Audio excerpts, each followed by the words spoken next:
Which, wow, no more Zerglings. Actually, right now, Jaeyun cannot produce attack units except for Mutalisks, which, never mind, he's not going to be able to produce Mutalisks here in a second. So if Xeris actually can just swing straight down, just going to power every single building down that Jaeyun has, and it looks like Jaeyun was able to cancel an upgrade right there, but not going to be able to save the evolution chamber.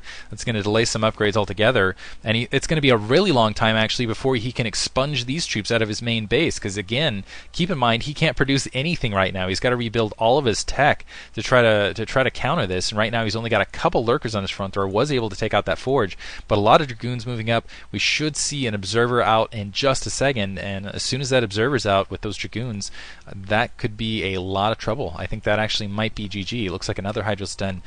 Actually, it looks like there was a second Hydralis Den overall to provide some support. The Zealot, note that Archon swinging all the way around. Looks like that Archon taken out, but still Jaeyun's economy has just been absolutely devastated. Xeris with some nice kind of slip-through attacks, really exploiting Jaeyun here and there. Jaeyun just kind of moving in. He wants to get a good look and try to keep an eye on what Xeris is doing. Xeris looks like he's going to go for the kill here because he's not taking additional base. He has a lot. Careful. Loses and wow, didn't lose another Corsair somehow. And able to run a little bit of a, not sure what that Psystorm was about. Maybe he thought there was stack lurkers there or something like that, but that was kind of a waste. Dragoons were going to be able to take it out anyway. He also had that observer. Thought he had that observer. Yeah, he's got that observer out. Well, no, maybe not. I guess he lost it to a Scourge. But anyway, bearing down on that front of Jaeyun. Jaeyun's going to have a really difficult time defending this. He does have some Zerglings, some Lurkers, and some Hydralisks there near the high ground. I think that would have actually been a better... I mean, just run past the Lurker or something. This would be a better location to use the Psystorm. He does have some additional High Templar. He does have detection. There's that Fatten Drone. Look out. Level 2 Carapace is up, though, and keep in mind that front forge was taken out.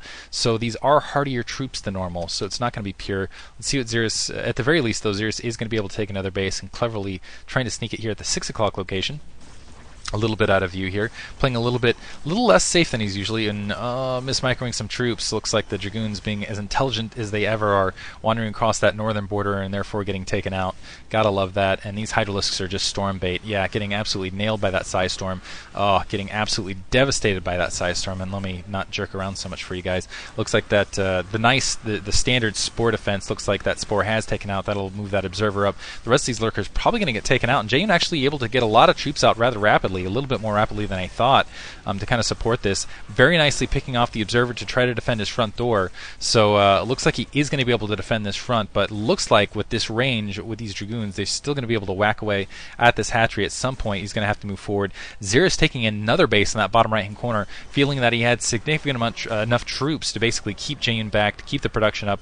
Lurker taken out with that Observer, and it looks like he's doing a really nice job of microing this. Basically, as these Hydralisks are trying to run up and pick off that Observer, they're not quite able to, and as a result they're taking additional Dragoon hits, which is really beneficial.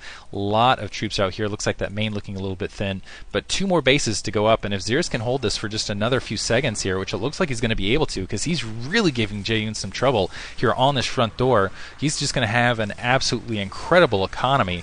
That is, if he can populate it. It looks like he is sending some probes out there right now. So right now he's got a prey basically that Jaeyun's just too distracted, just shells up, plays extremely defensively. Looks like he lops that Observer again. Gotta love, look at those Dragoons. They're like, gonna fire, nope, gonna fire, nope. Just bugging out right there. Best units in the games, like almost as good as Goliath actually. So I'll take that back. But anyway, it looks like that bottom right hand corner starting to get populated. You already have a saturation here at the 6 o'clock. Xeris is now going to be running 4 bases versus 3, and that's secondary. Actually looking pretty well saturated. I was thinking it'd be a little bit less saturated. Jaeyun's actually done an excellent job of resaturating his bases after the fact. That tends to be a problem for Zerg at this level. So once they lose a base and get it attacked, they just never repopulate it. A couple idle probes here and there, but still Xeris is going to be in an excellent economic position. He's basically going to be 1 base up, essentially. It looks like he's going to wander up here, maybe thinking about taking additional base. Might catch that Overlord, maybe. But in the meantime, he's got a gigantic supply advantage. Zerglings streaming across the field, want to try to pick these Dragoons off. They at this choke, actually, they're going to have a lot of difficulty doing so, because they can see they're just going to cram up. It looks like finally Jaeyun able to micro them through and going to be able to take the rest of them out. But and some Zealots actually might be able to swing around and save them if these Dragoons can kind of shift their way around. Let's see. And it looks like they are going to be able to shift their way around. around, and the Dragoons are going to live with very low upgrades, so comparatively. But yeah, the Dragoons live. Very nice micro there by Xeris to save some additional troops. He really is playing well this game. I gotta say, he's just done everything right, top to bottom right here. He is establishing this bottom right-hand base. Now that this is saturated, he's going to have an absolutely incredible economy. Let's see if he plops down a couple gateways to kind of capitalize on essentially the production that he's going to be able to work with here in just a moment. He's going to have a ton of spare minerals. Already has a pretty sizable ball moving out towards this section. Not a lot of Hydros to try to pick off those observers. And with enough Psystorm back here, really, yeah, Xeris is a big threat right on this corner. A lot of those Zerglings popping right as they're coming across. Some very nicely placed storms. Looks like a couple of these lurkers able to get in, but they're not going to last at that position very long. And while all these attacks are happening here, Xeris is completely distracting Jaeyun from basically the real threat, which is the 6 o'clock base, which is now established with those 3 cannons, and that bottom right-hand corner, which is going to be running for quite some time. So the Dragoons trying to run up, do what they can. Zerglings, they're going to be able to clean this attack force off, and usually this is a big problem for protoss when you lose your entire army. But even here, you can look at the supply count. Even losing all of his troops on the board, he's going to have a supply advantage, aka he's got a very large army to immediately resupply very, very rapidly. And there you go. And all he needs to do really to just take this game down is get a bunch of more gateways down and just continue production. He's going to be in a really, really good spot. Looks like Jaeyun starting to run up, wants to take that 12 o'clock base, still just now getting to Hive Tech. Very, very late because of all the harassment that's happened thus far. I don't even know that he's going to be able to get to Hive Tech at this stage, though, because I really do think that Xeris is going to be able to run him over in just a moment as soon as he gets these gateways up and running, as soon as he gets them pumping. I actually kind of want to see a couple of Corsairs out in the field as well to knock these Overlords out of the sky, keep those observers alive for a little bit longer out in the field, although it looks like Jaeyun's committing a little bit more to Lurker Ling and not any Hydra really to support it. A couple Zerglings just kind of running down with a little bit of exploration, just try to see what they can. A couple Zerglings over to that corner getting knocked out as well. But right now it's just troop positioning. This is actually really clever here. Xeris completely fooling Jaeyun. He has no idea where these additional bases are. It looks like they might try to, let's see if they try to gun in that mineral line, but he's thinking, well, that's the normal expansion Protoss take, and that's the other expansion Protoss take. So he's got to be running at 2 bases still.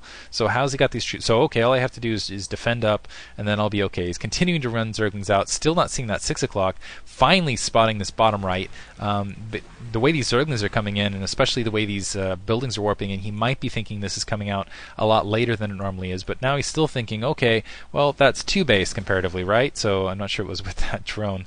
Let's go scout the front door by suiciding. He's got to be thinking, okay, I'm still in a pretty good position, just need to macro up, and I'll be okay if I weather this storm. But really, he's going up against 4 bases in a much worse position.